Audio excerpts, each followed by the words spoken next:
Welcome back जनाब। अभी हम बढ़ेंगे अपने अगले टॉपिक के जाने। जवेरा, आप किस एज में स्कूल जाना शुरू हुई थी? लाइक 3-3.5 साल में। 3.5 साल में? बिल्कुल बिल्कुल। अब एडमिशन हो गया था? बिल्कुल, बल्कि मुझे जो नर्सरी प्रेप थी वो मामा ने घर पे ही करवा दी थी। अच्छा, होम स्कूलिंग थी हाँ। आपकी। अच्छा, ग्रेट। तो आप जब स्कूल जाना शुरू हुई तो क्या आप रोया करती थी? आपको लगता था कि मेरा जो टाइम खेलने वाला है? आपको पता है जो घर का पहला बच्चा होता है ना, वो बहुत ही तंग करता है, क्योंकि उसको लगता है पता नहीं स्कूल कोई केज में छोड़ने जा रहे हैं और क्या हो रहे हैं। तो कुछ इस तरह की वाइब होती है। फिर अगर जो आपके जो बड़े बहन भाई जब स्कूल जाना शुरू होते हैं, जो छोटे बच्चों के लिए बहुत आसानी हो जाती है और उनका दिल भी करता है जाने का, और वो माँ बाप को उस तरह से तंग नहीं करते। बिल्कुल जी। हमने जवेरा से तो पूछ लिया कि किस एज में वो स्कूल जाना शुरू हुई। आज हमारा जो टॉपिक है इसी से रिलेटेड है कि किस एज में बच्चों को एडमिशन करवाना चाहिए। एक तो हम बात करें पेरेंट्स की, पेरेंट्स को कब भेजना चाहिए, फिर हम बात करेंगे स्कूल सिस्टम की, क्योंकि आपने पता स्कूल सिस्टम में भी उन्होंने फिक्स कर दिया कि इस एज में आपका बच्चा स्कूल आएगा। बच्चा और बल्कि जो बच्चों की स्पेसिफिकली जो उनकी ब्रेन डेवलपमेंट है, कॉग्निटिव डेवलपमेंट है, उसके लिए जो उनका बर वक्त स्कूल जाना बहुत जरूरी होता है, क्योंकि वहां पे अभी आजकल के वक्त में तो जो 2022 चल रहा है, तो यहाँ पे बच्चों को बहुत ही एक्स्ट्रा करिकुलर एक्टिविटीज दी जाती है, उनकी ब्रेन स्टॉर्मिंग कराई जाती है, जो कि मेरे ख्याल से आजकल का जो बिल्कुल टच सिस्टम का वक्त चल रहा है, हाँ, उसमें बड़ा जरूरी है कि बच्चे की प्रॉपर उसको वक्त स्कूल जाना। जैसे जवेरिया बिल्कुल सही कह रही है कि आज के दौर में ये जरूरी हो गया, लेकिन वहीं पे अगर हम दूसरा इसका रुख देखें तो क्या बच्चों का बचपन छिन जाता है? आज जो पेरेंट्स और बच्चों में गैप देखने में आता है, हमारी जनरेशन में ये गैप नहीं है। नए बच्चे में जो है वो हम देखते हैं वो क्या रीजन है कि बहुत अर्ली जो बच्चा है, जब उनको उसको टाइम चाहिए होता है अपनी मदर का, अपने फादर का, बहन भाइयों का, तो वो उस वक्त स्कूल में होता है, तो वो ज्यादा अटैच स्कूल वालों से हो जाता है। आज इस हवाले से बात करेंगे कि बच्चों को किस उम्र में स्कूल जाना चाहिए। क्या वाकई एज से पहले जो बच्चे स्कूल जाना शुरू हो जाते हैं उनका बचपन छिन जाता है, वो उतना अटैच नहीं होते अपने पेरेंट्स के साथ? इस हवाले से बात करने के लिए हमारे साथ हमारे बड़े प्यारे मेहमान, एक बेहतरीन उस्ताद मौजूद हैं। हम वेलकम करना चाहेंगे माहिर तालीम है रज़ाउर रहमान साहब का। अस्सलाम वालेकुम सर, कैसे हैं आप? वालेकुम अस्सलाम। एंड एरब, मैं बिल्कुल ठीक हूँ, थैंक यू वेरी मच। मैं बहुत खुश होता हूँ आपके प्रोग्राम में जब भी आता हूँ। सर, हम भी बहुत खुश होते हैं, क्योंकि हमें भी बहुत कुछ मिल रहा होता है सीखने के लिए। सर, जैसे मैं और जवेरिया हम डिस्कशन कर रहे थे कि किस एज में आप स्कूल गए और क्या होता है। सर, आपको क्या लगता है बीइंग अ टीचर, बिकॉज आप इतने ज्यादा स्टूडेंट्स जो हैं आपके साथ मुंसलिक हैं, स्कूल है आपका, तो अब किस एज में बच्चों को स्कूल जाना चाहिए? वो हम बाद में बात करेंगे कि स्कूल सिस्टम क्या है, क्यों अर्ली जाना जरूरी होता है, किस एज में बच्चे को स्कूल जाना चाहिए?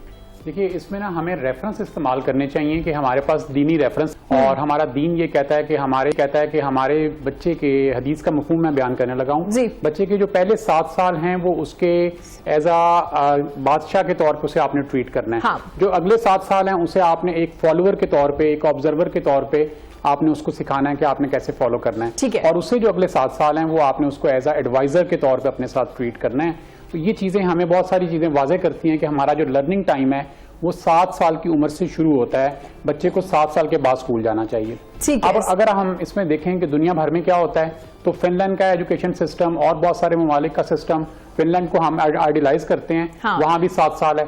इसी तरह अगर हम देखें कि एक हमारे होम स्कूलिंग करते हैं एक रेमंड मूर साहब, वो ये रिकमेंड करते हैं कि आप 8 साल की उम्र में बच्चे को स्कूल भेजें। और उसकी वो रीजन ये देते हैं कि जो 8 साल का बच्चा है या जो 5 साल का बच्चा है, उन दोनों को अगर आप डिफरेंस देखें, 5 साल की उम्र में जो बच्चा स्कूल जाएगा उसका कॉन्फिडेंस लेवल डिफरेंट होगा, और जो 8 साल की उम्र में जो बच्चा जाएगा उसका कॉन्फिडेंस लेवल, लर्निंग स्किल्स, किसी चीज को कॉम्प्रीहेंड करने की पावर ये ज्यादा होंगी, और वो बच्चा स्टिल बैठ सकेगा, वो बच्चा जो आपको फॉलो कर सकेगा। तो ये जो रीजंस और लॉजिक्स दी जाती हैं, मेरा ख्याल है कि ये बिल्कुल ठीक है, लॉजिकल हैं। लेकिन इसमें ये देखना पड़ता है कि आप जिस सिस्टम में रह रहे हैं, आपका जो तालीमी निज़ाम है, आपका जो करिकुलम है, वो इसके साथ मैच करता है कि नहीं मैच करता। देखिए, पाकिस्तान एक ऐसे सिस्टम में रह रहा है जिसका जो सर्कल है बच्चों की सेकेंडरी एजुकेशन का, वो 13 साल पे मुहित है। जिसे प्ले ग्रुप, नर्सरी, प्रेप और क्लास 1 से क्लास 10 कैलकुलेट करें तो ये 13 साल बनते हैं। जबकि दुनिया के कुछ ममालिक ऐसे हैं जहाँ 8 से 10 साल का मुहित है, 8 से 10 साल का है। तो हमने अपने सिस्टम को प्रोलॉन्ग कर लिया है। बच्चा अगर बहुत छोटी क्लास में, फर्ज करें कि हम उसको 3 साल की उम्र में स्कूल डाल देते हैं और हम उसको फौरी तौर पे कहते हैं कि आप लिखना शुरू कर दें, याद करना शुरू कर दें, मेमोराइजेशन कर दें, तो ये उस उम्र के हिसाब से मुनासिबत भी नहीं है और वो बच्चे के लिए एक बर्डन भी है। अगर हम बच्चे को 3 साल की उम्र में करवाना ही चाहते हैं, हम चाहते हैं कि वो 3 साल में 4 साल में स्कूल चला जाए, जैसा कि हमारा सिस्टम ये कहता है। हमारा सिस्टम जो 13 साल की एजुकेशन पे मुहित है वो ये कहता है कि बच्चे को 3 साल में, 4 साल में और 5 साल में लिखना आ जाना चाहिए, क्योंकि जब वो क्लास 1 में आए तो उसको जुमला लिखना आता हो। ये एक कॉन्ट्राडिक्शन है, ये एक ऐसा प्रॉब्लम है जिसकी वजह से स्कूल्स को 3 साल की उम्र में बच्चों को वेलकम करना पड़ता है, 4 साल में भी वेलकम कर लेते हैं, और जब बच्चा 5 साल कर ले, 5वें साल में आता है, 5.5 साल का होता है, तो उसको 1 क्लास में जो ही वो आता है उसको पूरा जुमला लिखना पड़ता है कि ये मेरा घर है। अब जिस बच्चे ने पहले उस वर्ड्स की पहचान की होगी, वो वर्ड लिखा होगा, तो वो जुमला लिखेगा ना। अब ये तो मुमकिन ही नहीं है कि क्लास 1 में आके वो वर्ड की पहले पहचान करे, 6 साल की उम्र में आके पहचान करे, फिर उसको वर्ड बनाना सीखे और साथ ही जुमला सीख ले। ये एक लंबा और लेंथी प्रोसेस है, और इसमें हमारा जो करिकुलम और हमारा जो गवर्नमेंट का सिस्टम है, एग्जामिनेशन सिस्टम है, उसमें काफ़ी इस्लाहात की ज़रूरत है। वो अगर सिस्टम ठीक होगा तो हम अपने बच्चों को इंटरनेशनल स्टैंडर्ड के मुताबिक 6 साल की या 7 साल की उम्र में बच्चों को स्कूल भेजना ज्यादा मुनासिब रहेगा। सही, बिल्कुल परफेक्ट, बिल्कुल। अच्छा, ये बताइएगा कि क्या तालीमी बोझ जो है वो बच्चे की ज़हनी और जिस्मानी नशोनुमा पर भी असर डालता है? अगर कम एज में बच्चे जा रहे हैं, नहीं कर पाता उस तरह से, अगर वो प्रॉपर बर वक्त अपना प्रॉपर टाइम नहीं दे पाता, मतलब बहुत ज्यादा जो एजुकेशनल आजकल, क्योंकि अभी से जो पहले आज से 20 इयर्स बैक अगर देखा जाए तो जो एजुकेशनल या जो लर्निंग सिस्टम था वो क्वाइट स्लो था। आजकल की जो लर्निंग्स हैं वो बहुत ज्यादा टैब्स पे और बहुत ज्यादा चीजें जो स्विच हो चुकी हैं, और बच्चे जो हैं वो आईटी में बहुत ज्यादा हैं। इवन जो 3 से 5 साल का बच्चा है उसकी जो ब्रेन डेवलपमेंट है, ग्रोथ है, वो बहुत ज्यादा स्ट्रांग है। तो क्या ये उनकी उम्र और उनकी जिसामत के हिसाब से उन पे वो बहुत बोझ नहीं है? ये क्या आप इस बारे में क्या कहते हैं? जी जवेरिया, हमने अपने बच्चों पे ना बहुत ज्यादा बोझ डाल दिया है जी। आप इस पे हमें इस तरह गौर करना चाहिए कि देखें, एक बच्चा है जब वो पहले 12 महीने के बाद 1 साल का हो जाता है या 1 साल 2-4 माह का हो जाता है, तो अगर आप उसकी वो सारी एक्टिविटी चेक करें ना, तो वो आपकी अपनी ऑब्जर्वेशन से आपको ऑब्जर्व करके, अपनी माँ को, अपने बाप को ऑब्जर्व करके, बच्चे साइलेंट ऑब्जर्वर होते हैं और वो आपको साइलेंटली ऑब्जर्व करते हैं थ्रू आउट द लाइफ, और उनके वही जो आइडियलिस्टिक मतलब वो पेरेंट्स को ऐसा ले रहे होते हैं।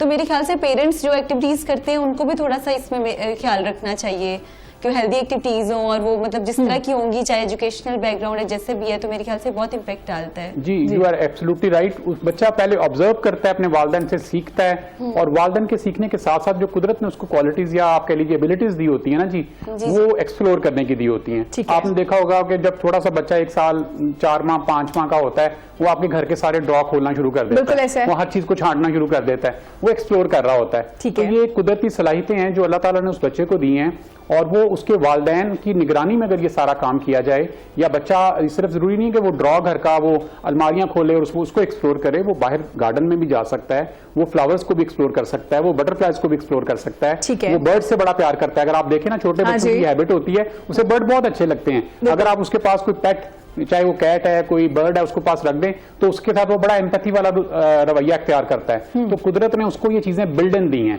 कि आपने एम्पैथी रखनी है, वो एम्पैथी ही करेगा। ये नहीं करेगा कि उसको बर्ड को पकड़े, उसको आप कर मार ही देगा, वो उसके साथ खेलेगा, वो उसको प्यार करेगा। ये जो सलाहितें बच्चे को अल्लाह ताला ने जिबलत में दी हुई हैं, बिल्ड इन दी हुई हैं, जैसे सॉफ्टवेयर होता है किसी चीज का, वो बिल्ड इन करते हैं, उसके अंदर कुछ सॉफ्टवेयर बिल्ड इन होते हैं कंप्यूटर के अंदर, जैसे ये चीजें हमें बिल्ड इन मिली हुई हैं। तो इसकी यूटिलाइजेशन को एज पर जो इसको बनाने वाला मालिक है उसके मुताबिक अगर हम यूज करेंगे तो बेस्ट आउटपुट लेंगे। अगर हम चाहेंगे कि हम इसको फौरी तौर पे पढ़ने पे डाल दें और बच्चा राइटिंग करता जाए, हर वक्त लिखता रहे, रट्टा लगाता रहे, याद करता रहे, मेमोराइजेशन करे, तो ये हमारी शायद फितरत के खिलाफ है। बच्चे के पहले 5-6 साल तो ये बहुत जरूरी है कि बच्चे को मौका दिया जाए। सर ऐसा ही होता है ना, हमारी प्रैक्टिस ये हो चुकी है, हम चाहते हैं कि बच्चा हर वक्त पढ़ता हुआ, ट्यूशन जाता हुआ, बैग्स के साथ मसरूफ नजर आए। हाँ बिल्कुल बिल्कुल जी। अच्छा, मैं ये आपसे पूछना चाह रही थी कि जैसे कि हम अपने जो स्कूल गोइंग बच्चे हैं, जब उनका स्कूल स्टार्ट होता है तो हम उनको एक डिसिप्लिन की तरबियत देते हैं कि लाइफ में जो है नज़्मो ज़ब्त और मतलब डिसिप्लिन कायम रखना बहुत जरूरी है। तो आप क्या समझते हैं कि हम क्या वाकई में जब वो अपनी टीनेज की तरफ जाते हैं तो क्या वो वाकई में डिसिप्लिन लाइफ में होते हैं, या उनको पता होता है कि जो हमारे एजुकेशनल इंस्टीट्यूशन है उनकी वही अहमियत है जो उनसे 3 से 5 या फिर 10 साल के करीब पेरेंट्स उनको खुद छोड़ के आते हैं, लेते हैं, एक बड़ी रिस्पॉन्सिबिलिटी होती है, और बहुत से जो पेरेंट्स हैं वो अपनी जिम्मेदारियां निभा रहे हैं। तो ये जो सेंस ऑफ डिसिप्लिन है, आप क्या समझते हैं कि एज अ इंस्टीट्यूशनल लीडर, मतलब जो एजुकेशनल इसमें पॉइंट ऑफ व्यू से देखा जाए तो इसकी कितनी अहमियत है, और बच्चों को बचपन से इस चीज में, क्योंकि देखिए अगर घर पे पेरेंट्स उसके मेहमान होते हैं तो मेंटर्स आपके कॉलेजेस में, यूनिवर्सिटीज में, स्कूल्स में टीचर्स होते हैं, तो क्या आप समझते हैं कि कितना इंपॉर्टेंट है इस माशरे के लिए डिसिप्लिन्ड होना बच्चों के लिए? देखिए, डिसिप्लिन जो है ना वो तो खूबसूरती है, वो तो हमारी शान है। और डिसिप्लिन जो है ना वो सबसे पहले लीडर के अंडर कायम किया जाता है। और स्कूल जो है वो एक बेहतरीन डिसिप्लिन का इदारा है बच्चों के लिए। घर भी बिल्कुल एक डिसिप्लिन का इदारा है, लेकिन चूंकि स्कूल में बाकायदा प्रॉपर ट्रेनिंग दी जाती है टीचर्स को, वहाँ के प्रिंसिपल्स को, कि आपने डिसिप्लिन को कैसे मेंटेन करना है। हाँ, तो वहाँ का डिसिप्लिन ज्यादा अहमियत का हामिल होता है और बच्चे वहाँ जाके डिसिप्लिन में रहते हैं। इसके साथ साथ बच्चों के जो दोस्त होते हैं, ये जो उनके साथ उनके पेयर बैठते हैं, वो भी उन बच्चों को, हमें एक दूसरे को, जितने भी बच्चे बैठे हुए हैं, एक दूसरे को देखते हुए अपने आप को डिसिप्लिन कर लेते हैं। फर्ज करें कि कुछ बच्चे हैं क्लास के अंदर, ज्यादातर बच्चे यूनिफॉर्म पहन के आए हुए हैं, दो नहीं पहन के आए हुए। अगर आप उनको नहीं भी कहेंगे तो नेक्स्ट डे वो दोनों बच्चे यूनिफॉर्म पहन के आएंगे, आपस में एक दूसरे से सीख लेंगे। टीचर उन्हें कह दे अगर तो वो फिर भी पहन के आएंगे। तो स्कूल एक ऐसा इदारा है जहां पे आप डिसिप्लिन को बहुत जल्दी फॉलो करते हैं। और ये कुदरती तौर पे कह लीजिए कि ये गॉड गिफ्टेड है कि जब भी आप जमात में कोई काम करेंगे आप डिसिप्लिन में काम करेंगे। इसकी एक और बड़ी अच्छी मिसाल ये है कि हम नमाज जो पढ़ते हैं उसका भी एक डिसिप्लिन है, और उस डिसिप्लिन के मुताबिक हम नमाज के तमाम जो हैं अराकीन वो अदा करते हैं। बिल्कुल बिल्कुल ऐसे। अभी सर, जैसे आपने पहले जिक्र किया, आपने एक हदीस का मफहूम बयान किया कि 7 साल तक बच्चों को पेरेंट्स के जो करीबी रिश्ते होते हैं उनके करीब रहना चाहिए ताकि उनकी तरबियत अच्छी हो जाए। तो क्या समझते हैं, आज हम 3 साल 1.5 साल के बच्चे को, डिफरेंट स्कूल्स के है ना, बच्चा पैम्पर में भी होता है तो स्कूल जाना होता है, वहां पे नैनीज आपको उनकी टेक केयर कर रही होती है। तो क्या समझते हैं कि आज जो हम बच्चों में इतना गैप देख रहे हैं, उनकी तरबियत देख रहे हैं, क्या उसकी एक बड़ी रीजन ये है कि बहुत जल्दी बच्चों को स्कूल भेजा जा रहा है? देखिए, बच्चों को जल्दी स्कूल भेजा जा सकता है, लेकिन उस सूरत में कि उस स्कूल का करिकुलम या सिलेबस क्या है। देखिए, बच्चे इस उम्र में 3 साल की उम्र में वो लर्निंग थ्रू फन करते हैं। हाँ, या आप उसे लर्निंग थ्रू प्ले कह लीजिए। अगर हम बच्चों को टीचिंग एड्स के जरिए पढ़ाएं, मॉन्टेसरी किट के जरिए पढ़ाएं, तो वो सारी चीजें फिजिकल हैं और बच्चे ने देखने के बाद सीखना है उसका, चाहे उसकी डिस्क्रिमिनेशन है, चाहे उसके साइजेस का फर्क है, चाहे इनसेट क्या होता है, आउटसेट क्या होता है, अंडर क्या है, ओवर क्या है। ये सब बातें अगर आप बच्चे को प्रैक्टिकली समझाएंगे, प्रैक्टिकली सिखाएंगे तो वो बेहतर सीखेगा। लेकिन अगर आप बच्चे को 3 साल की उम्र में लिखने में, लिखाने में लगा देंगे तो मेरा ख्याल है वो बच्चे को उस एज के साथ कंपैटिबिलिटी नहीं है उसकी। तो बच्चे को जिस एज के लिए बनाया गया है उसकी कंपैटिबिलिटी को आपस में मैच करना बहुत जरूरी है। जो बच्चे बहुत अर्ली एज में स्कूल चले जाते हैं और जो बच्चे थोड़ा सा एडवांस एज में जाते हैं, उन दोनों के चंद फर्क हैं, 3-4 फर्क हैं जो मैं आपको बयान करता हूं। 3 साल की उम्र में जाने वाला बच्चा और 5 साल दोनों के दरमियान बताने लगा हूं। जो 5 साल वाला बच्चा है वो ज्यादा कॉन्फिडेंट होगा, वो ज्यादा कोलैबोरेटिव होगा, वो ज्यादा सोशल होगा, वो ज्यादा कॉन्फिडेंट होगा। तो ये इतने अहम चीजें हैं कि जो अगले आने वाले टाइम में आपको बहुत सपोर्ट करती हैं। अब 3 साल वाला बच्चा क्यों कोलैबोरेटिव नहीं होगा, क्यों कॉन्फिडेंट नहीं होगा, वो भी मैं बयान फरमाता हूं आपको कि देखें, जो 3 साल का बच्चा है ना वो बहुत छोटा बच्चा होता है, वो किसी का भी प्रेशर फौरी तौर पे ले सकता है। और अगर हम अपने बच्चे के नर्व्स के ऊपर किसी भी तरह का प्रेशर डेवलप कर दें, टीचर कोई गलती कर दे, कोई सख्ती कर दे, कोई ऊंची आवाज में बात कर ले, कोई और क्लास का बच्चा है जो थोड़ा सा उससे हेल्दी है या थोड़ा बिग साइज में है, वो उसके साथ कोई आप कह लीजिए उसके ऊपर प्रेशर बिल्डअप कर दे, तो बच्चा अपनी क्वालिटीज को खोना शुरू कर देता है, अपने कॉन्फिडेंस को लूज करना शुरू कर देता है। जब एक बच्चा अपने कॉन्फिडेंस को लूज करता है, वो कोलैबोरेटिव भी नहीं है, वो सोशल भी नहीं हो सकता, और वो ना ही किसी चीज में अच्छी तरह से परफॉर्म कर पाता है। लेकिन सर, बच्चों पेरेंट्स के लिए जो मेरा मसला भी तो होता है ना, अगर आप किसी अच्छी स्कूल में एडमिशन करवाना चाह रहे हैं, वहां पे एक एज दे दी गई कि प्ले ग्रुप के लिए ये एज होनी चाहिए, अगर वो एज ओवर एज हो जाएगी तो जाहिर है वो बच्चों को नहीं लेते। बहुत से पेरेंट्स को ये मसला है। तो सर, आप नहीं समझते कोई ऐसा सोल्यूशन होना चाहिए, चले 7 साल नहीं तो 5 साल की उम्र में बच्चा जाए ताकि उनको होम स्कूलिंग भी मिल जाए, पेरेंट्स के साथ टाइम भी मिल जाए, तरबियत भी हो रही है और साथ साथ स्कूल का जो एक एनवायरमेंट है वो भी उनको मिलना शुरू हो जाए? जी, बहुत बड़ा अच्छा क्वेश्चन है आपका। देखें, इसमें ना हमें अपने बच्चों के लिए कोलैबोरेटिव वर्किंग करनी पड़ेगी। इसमें 3 लोग हैं, एक हैं पेरेंट्स, एक हैं टीचर और एक है गवर्नमेंट। इन तीनों लोगों को जो जहां जहां पे क्वेश्चन बनता है या पॉसिबिलिटीज बनती हैं, अपना किरदार अदा करना पड़ेगा।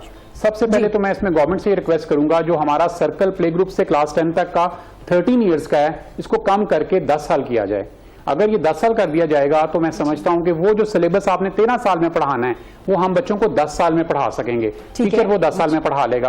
अब अगर फर्ज करें बच्चा 5 साल की उम्र में जाएगा तो वो बहुत सारे फायदे हासिल कर सकता है। वो टाइम भी जाया नहीं करेगा, कॉन्फिडेंट भी होगा, कोलैबोरेटिव भी होगा, स्किल्स भी हासिल करेगा और साथ साथ वो सोशल भी होगा जी। और इससे जो 5 साल से पिछला अरसा है, ये वालिदैन की मुकम्मल जिम्मेदारी होनी चाहिए कि आपने ये करिकुलम या ये सिलेबस या ये चीजें आपने बच्चे को घर पे कवर करानी है। जैसे भी है आप उसको घर पे टाइम दें। अगर आप 5 साल की उम्र से कम बच्चे को घर पे टाइम देते हैं तो बच्चे की जो लर्निंग पावर अपनी मदर से है वो बहुत ज्यादा तेज होती है, बहुत ज्यादा होती है, तो जल्द सीखता है अपने माँ बाप से। वो अगर फर्ज करें आप बच्चे को, जैसे हमें हदीस में बताया गया कि 5 साल तक उसको शहजादे की तरह, बादशाह की तरह रखें, हम बच्चे को बहुत ज्यादा अपने साथ अटैच करते हैं, उसका कॉन्फिडेंस लेवल बहुत बूस्ट करता है, वो बहुत ज्यादा कॉन्फिडेंट होता है अपने फादर के साथ, अपनी मदर के साथ, वो अपने फादर को नोट करता है, अपनी मदर को नोट करता है। घर में जो आज हमारी शिकायत है ना जी, बच्चों की तरबियत नहीं होती, तरबियत का सबसे पहली जो अमाज का है वो घर है। सबसे पहले तरबियत का कोई स्कूल है तो वो घर है, माँ और बाप है जो उनकी तरबियत कर सकते हैं। ये 5 साल हमारे बच्चों की तरबियत पे पूरी तवज्जो होनी चाहिए। बच्चे ने वो करना है, जो छोटा सा बच्चा है उसको हमने कभी नहीं बताया कि आपने स्पून को ऐसे पकड़ना है और ऐसे मुंह में लेके आना है और यहाँ पे आपने उसको पोर करना है। बच्चा हमें देखता है, स्पून को पकड़ना सीखता है और उसको अपने मुंह पे लेके आता है, वो जो चीज है उसमें खाता है उसको। ये इसे कहते हैं ऑब्जर्वेशन से सीखना, एब्जॉर्ब करना चीजों को। जब बच्चे ने हमसे सीखना है तो हमें वो एक्ट करना है जिससे बच्चा सीखे। अगर हम चाहते हैं हमारा बच्चा अच्छा बोले, काइंड हो, प्यार से बात करे, इज्जत से पेश आए, नमाज पढ़े, फॉलो करे तमाम चीजों को, टेबल रूल उसको आते हों, टेबल मैनर्स आते हों, वॉशरूम मैनर्स आते हो, तो वो पहले पेरेंट्स को, मदर को, फादर को खुद अडॉप्ट करने पड़ेंगे। और ये बेहतरीन उम्र है, अगर बच्चे को 5 साल की उम्र में आप ये सारी चीजें सिखा देते हैं तो अगर आप चाहें तो बीच में कुछ और ऐड करना चाहें, जैसे हम बच्चों को दुआएं भी सिखा देते हैं घर में, अल्लाह का नाम सिखा देते हैं, अपने प्यारे रसूलुल्लाह के साथ तारुफ करवा देते हैं, उनके बारे में बताना शुरू कर देते हैं। आप ये छोटी छोटी चीजें वालिदैन अगर अपने बच्चों को करवा दें तो ये सारी चीजें आगे जाके बच्चे को 5 साल से अगली उम्र में बहुत ज्यादा सपोर्ट करेंगी और फायदा होगा उसका। बिल्कुल, इसमें कोई शक नहीं है। बहुत शुक्रिया आपके आने का और आपकी आमद का बेहद शुक्रिया। बड़ी इंफॉर्मेटिव इंफॉर्मेशन जो है आपने, और ये मेरे ख्याल से जिस टाइम माएँ सुन रही हैं या वो लोग जो कि टेक केयरर्स हैं, गार्डियंस हैं, तो वो बहुत जबरदस्त हो गया। बिल्कुल, एक अच्छे इंफॉर्मेशन। बिल्कुल, और जवेरिया सर ने एक बड़ी जबरदस्त बात की है, रजा और रहमान साहब ने, कि आप हमें मिलके काम करना होगा, टीचर्स को भी, पेरेंट्स को भी, कि किस तरह से करना है। जैसे स्कूल अगर बच्चे घर पे हैं तो उनकी तरबियत कैसे कर रही है, और स्कूल वाले हैं जो थोड़ा एज का वो कर ले, ताकि मिलके एक ऐसी चीज बन जाए ताकि बच्चों के लिए भी आसानी हो, उनका बचपन भी ना छीना जाए, उन पे बर्डन भी ना हो, आजकल आसानी से काम कर ले। आईटी सेक्टर है, जो आपकी मेंटल कॉग्निटिव डेवलपमेंट है, जो फिजिकल डेवलपमेंट है, उसके बाद एजुकेशनल डेवलपमेंट है, अगर उसको भी बच्चों को बैलेंस रख के चला जाए 3 से 5 साल के दौरान, तो वो बड़े अच्छे, उनकी प्रोग्रेशन अच्छी हो जाती है। नो डाउट, क्योंकि आजकल हम देखते हैं कि अक्सर बच्चे जब बहुत अर्ली चले जाते हैं, बहुत कम एज में चले जाते हैं, तो वो बेचारे बड़े मासूम से होते हैं, उस तरह से ना मदर का प्यार मिल रहा होता है, स्कूल में भी वो अजीब डिप्रेस से रह रहे होते हैं। तो कुछ ऐसा सोल्यूशन निकालना चाहिए एजुकेशन सिस्टम को, ताकि आसानी से सारी चीजें हो जाए। क्या ख्याल है? और तालीम एक ऐसी वाहिद चीज है जिससे जो कौमें हैं वो मजबूत होती हैं। तो जो स्पेसिफिकली हमारी माएँ हैं, मदर्स हैं, उनको जो अपने एजुकेशनल सिस्टम है घर का, जो आपके बच्चों की पढ़ाई है, उनकी तालीम है, उस पर फोकस करना चाहिए। उनको आप अगर एक टाइम अपना ट्यूशंस भेज रहे हैं तो एक टाइम उनके खुद भी टेस्ट लें, उनको खुद भी मॉनिटर करें, जो कि बहुत जरूरी है। और आप मेट्रिकुलेशन या ईओ लेवल्स तक उसको पर्सनली जरूर मॉनिटर करें, क्योंकि वो basically they are our futures, मतलब मदर्स जो होती है नेशन बिल्डर्स होती हैं, तो माओ के लिए तो यही पैगाम है। बिल्कुल ऐसे ही है। नाजरीन, या वक्त छोटी सी ब्रेक के बाद हाजिर होंगे, देखते रहेगा पाकिस्तान के साथ।